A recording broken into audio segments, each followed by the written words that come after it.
Hello and welcome to LFC Focus. It's pre-match build-up showtime because on Monday night, Liverpool are facing the annual fixture that we never really want to have to do. It is Crystal Palace away, and in some ways, you know, I'm kind of glad it comes this early because I think the time that we played Crystal Palace last season was really not ideal, you know, straight after the international break, during the race for the top four when we were really sort of fighting to try and get 3 points in every game. It wasn't your ideal time to go to a ground like Selhurst Park and play against a team like Roy Hodgson's Crystal Palace. So I'm almost glad in a way that we are getting this fixture out of the way early in that sense, but it's also quite a bad time to face them in that it is not only their first home game of the season, and as we all know, Selhurst Park does bring a fantastic atmosphere. Their fans always get up for games, especially when it's against big sides like Liverpool coming to town, and it's a night game as well, and that is something they are also notorious for being good at when it comes to atmosphere. So, you know, it's kind of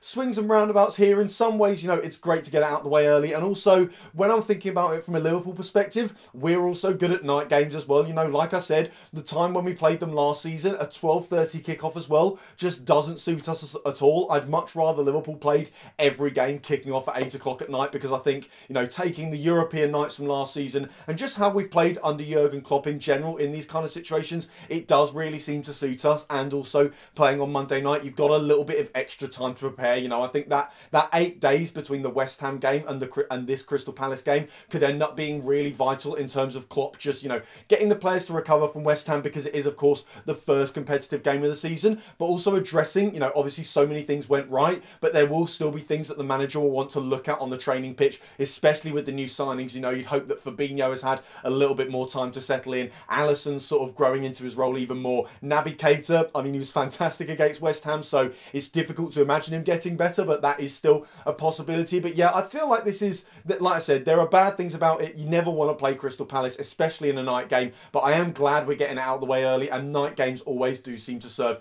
Liverpool well. And the one other thing you've got to take into account is the fact that we will be playing after everyone else, so there's the possibility that there could be pressure on us there, you know, if City win and Chelsea win and Man U win and Tottenham win and stuff like that. If all of our big six and title race rivals are picking up points before us, you could make a case that maybe that puts pressure on us. But I think this early on in the season, and it's something that the players have touched upon in interviews as well, it's far too early to be worrying what other people are doing. You just need to be thinking about what you are doing as a team and getting points on the board yourself. So I think we could have played this game on Friday night or Monday night. All that matters to those players is simply getting 3 points, more points on the board, and carrying on our march in the Premier League. So looking at the team news going into the game, it was interesting to see a couple of days ago that the club played a sort of behind closed doors friendly that was I think an hour long, and it was essentially between all the players that would have played against West Ham but didn't really get on the pitch or only played a few minutes or anything like that, versus a lot of academy / fringe players. So it was very interesting to see who got fielded in that. The club put some highlights out on the website, and it was interesting to see that Matip played, who, you know, we were a little bit worried about. He did pick up that injury in pre-season, and it kind of went quiet on when he was actually going to come back and how close he was to making his comeback. So it was really good to see him play all the way through that match and look, you know, reasonably sharp. Fabinho played as well, someone who had a little bit of an injury going into the West Ham game that meant that he was only fit enough to be on the bench, and also, you know, it gives him another hour of playing what is close to competitive football in a Jurgen Klopp system to get him used to that kind of rhythm and that kind of system. And then Jordan Henderson played as well. He obviously only played around about 20 minutes or something like that against West Ham. So it was very interesting to see who played in that game. I think there were some positive signs in terms of players looking like they were approaching full fitness. Like I said, Joel Matip will be a huge boost for us. It was good to see Xherdan Shaqiri and Sturridge getting minutes as well. Both of them ended up on the score sheet, and looking at the small set of highlights that the club put out, they both looked sharp. They both looked like they were taking up good positions and stuff like that. So that was great. In terms of other team news, the only other real point of note is that it does look like Ranier Klavan is leaving. I think it's very close to being finalised now. His move to Cagliari for around £2 million or something like that. So obviously we've lost a centre-back option there, but it does sound like Jurgen Klopp is moving Ragnar Klavan on, because obviously at his age, you know, he's never really going to get better, and his market value is not going to go up or anything like that. I think it also makes sense in terms of getting him off the wage bill, and it should mean that Nat Phillips maybe gets a few more first team opportunities this season. So that is the team news. Before I look at what is actually, I think, going to be the starting 11 for this game, I'm going to take a look at Crystal Palace, because I think when we look at what the lineup that Liverpool are going to put out, I think some of it is going to be influenced by the opposition and by the way we're going to have to set up to try and thwart the threat of Crystal Palace. So thinking about how they played against Fulham, obviously they did win that game, but I think you could certainly make an argument that they weren't actually the better team, and Fulham certainly deserved at least to get a point out of that. You know, I think they played very well and they did get in Crystal Palace's face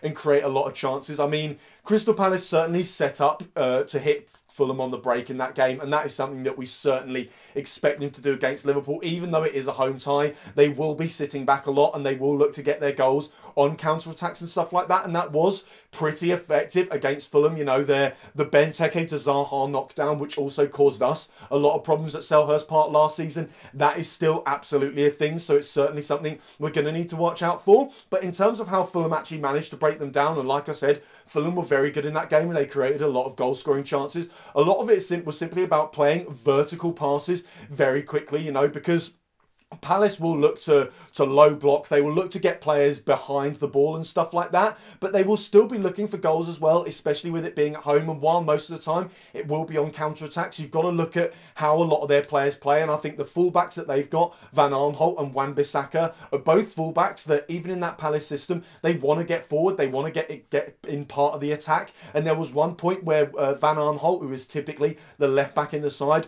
was pretty much playing right wing, and it did lead to him putting the ball into the net, albeit in an offside position. So we've still got to be aware of the attacking threat that those fullbacks are going to bring. But in terms of Liverpool trying to catch Crystal Palace, a lot of it is going to be about playing those vertical balls and playing them quickly as well, and getting the ball from wide areas to central areas very quickly. So I think our fullbacks are going to be key to that as well. I think they're going to be very important in terms of how quickly they attack. I think Naby Keita is going to be incredibly key to that as well, just getting the attack moving quickly. I think when you look at the West Ham game, the ball from Trent Alexander-Arnold to Naby Keita in the build-up to our first goal is the kind of move that we're going to have to look to replicate at several points in this Palace game, because if we do that, like I said, vertical balls from wide to central quickly is the way to break them down, because if we can get forward quickly before their fullbacks have had time to track back and get back into position, then what we'll be doing is exposing their centre-backs, and we know that their centre-backs, like Mamadou Sakho, do not like to be playing on the back foot. They do not like to be turning and chasing forwards like Mohamed Salah and Sadio Mane. So it is simply about getting forward quickly, and I think the fullbacks and Naby Keita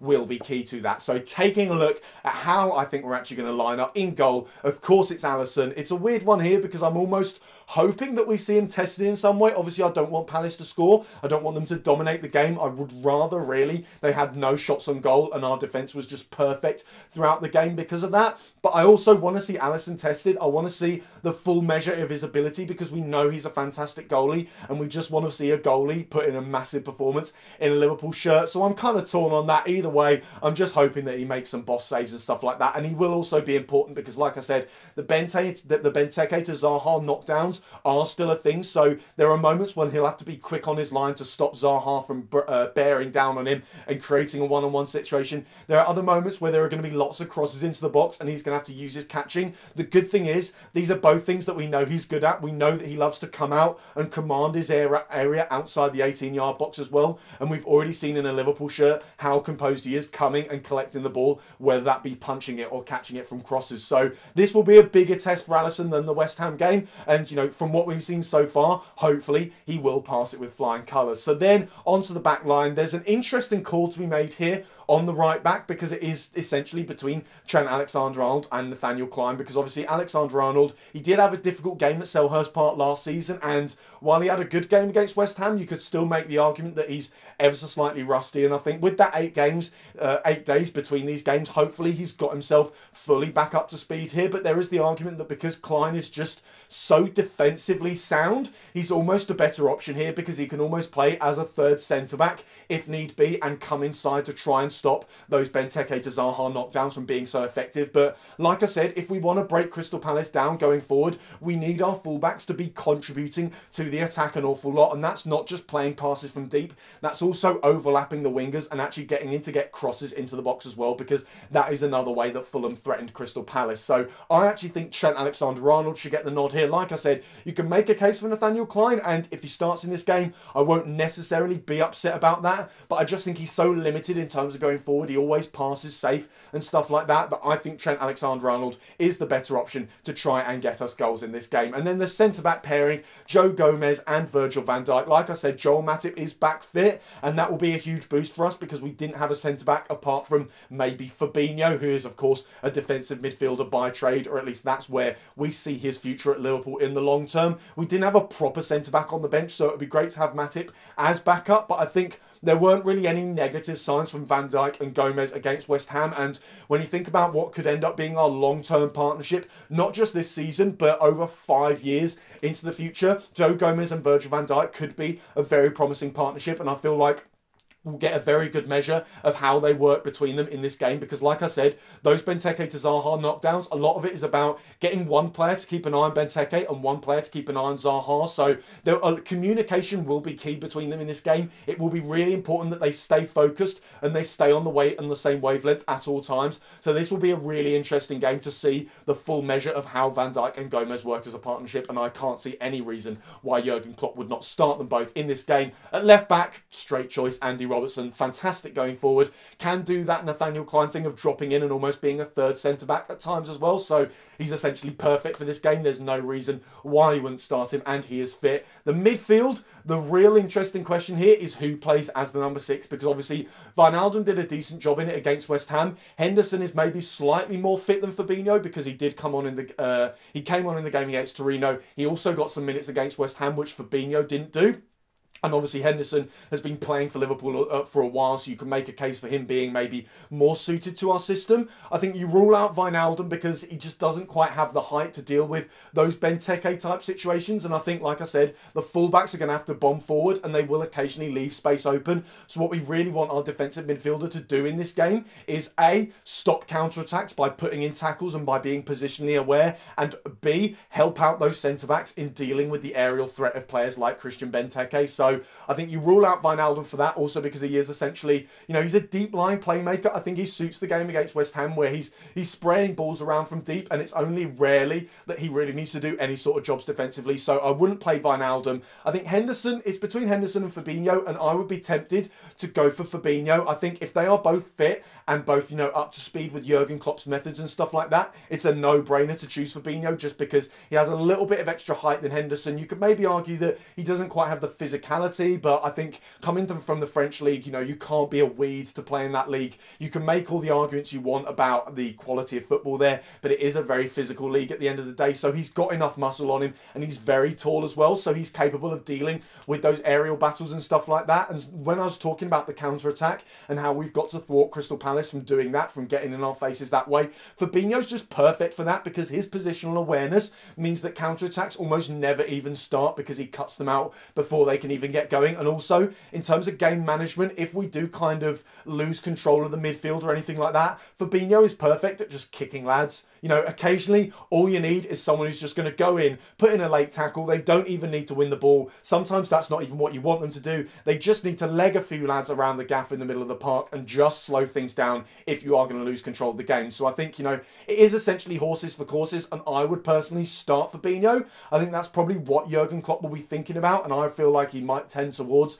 playing Fabinho over Henderson. But there is, of course, the argument with Henderson, and it's entirely possible that he will play this game. But I think you go Fabinho in the number 6, and then the other two midfielders, Milner, he's great, very workmanlike, can do a lot in defence and also a lot in midfield as well, and he does have a good understanding with Trent Alexander-Arnold on that right-hand side, and that will be key to getting the best out of Trent in this game. You could also argue maybe Henderson in that role, and I think if we were further into the season and it was a tried and tested partnership where Fabinho's the one who sits deep and Henderson plays a little bit further forward, essentially Henderson in the Milner role, but because Henderson's got a little bit more about him defensively, he's used to playing playing the number 6, you can almost switch it. So you've got Fabinho and Henderson playing deep and then one midfielder in front of them. So if this game was in January, I think we'd do that. But I think because it's so early and we haven't seen Henderson in a more advanced role for a while at Liverpool, I think you go with Fabinho at the base and then Milner in front of him. And then, of course, Naby Keita in front of him, who, like I said when talking about Crystal Palace, will be absolutely key in breaking them down. And then the front three speaks for itself: Salah, Firmino, Mane. So yeah,